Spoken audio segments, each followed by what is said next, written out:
చిన్నప్పుడు శనివారం వస్తుందంటే ఎక్కడ లేని ఆనందం ఉండేది. ఎందుకంటే ఆ రోజు పక్కా గేమ్స్ పీరియడ్ ఉంటుంది అండ్ నెక్స్ట్ డే సండే కాబట్టి పొద్దున్నే లేచి వైట్ డ్రెస్ అండ్ షూస్ వేసుకుని స్కూల్కి స్టార్ట్ అయ్యేవాళ్ళు.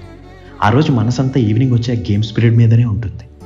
ఇంకా గేమ్స్ పీరియడ్ వచ్చేసిందన్న టైంకి science teacher, maths sir syllabus complete చేయాలన్న వంకతో ఆ పీరియడ్ నొక్కేస్తే ఆ బాధ ఉంటుంది, మాటల్లో చెప్పలేం.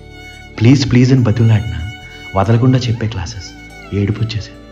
మన అదృష్టం బాగుని వదిలేశారంటే గ్రౌండ్కి పరిగెట్టేవాళ్ళు. మన ఓపిక అయ్యే వరకు ఆడుకుని ఆ మాసిన యూనిఫామ్తో ఇంటికి వెళ్ళి అమ్మతో తినే తిట్లు.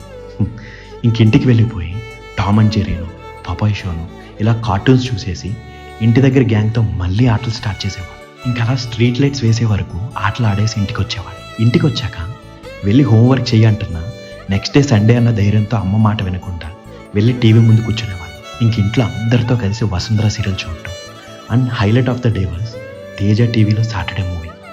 లివింగ్ రూమ్ మొత్తం మినీ థియేటర్లు అయిపోయేది. అందరూ అక్కడే కూర్చొని సినిమా చూడటం.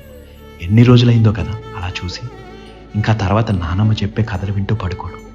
ఏంటో అసలు నైట్ పడుకునేటప్పుడు రేపు స్కూల్కి వెళ్ళక్కర్లేదనే ఫీలింగ్తో పడుకోవడం సూపర్. అసలు చిన్నప్పటి Saturdays and Sundays hold a special place in our hearts కదా. A reminder of the golden days of our childhood. ఏమంటారు? ఉంటా అండి. ఇట్లు మీరు హ్యావింగ్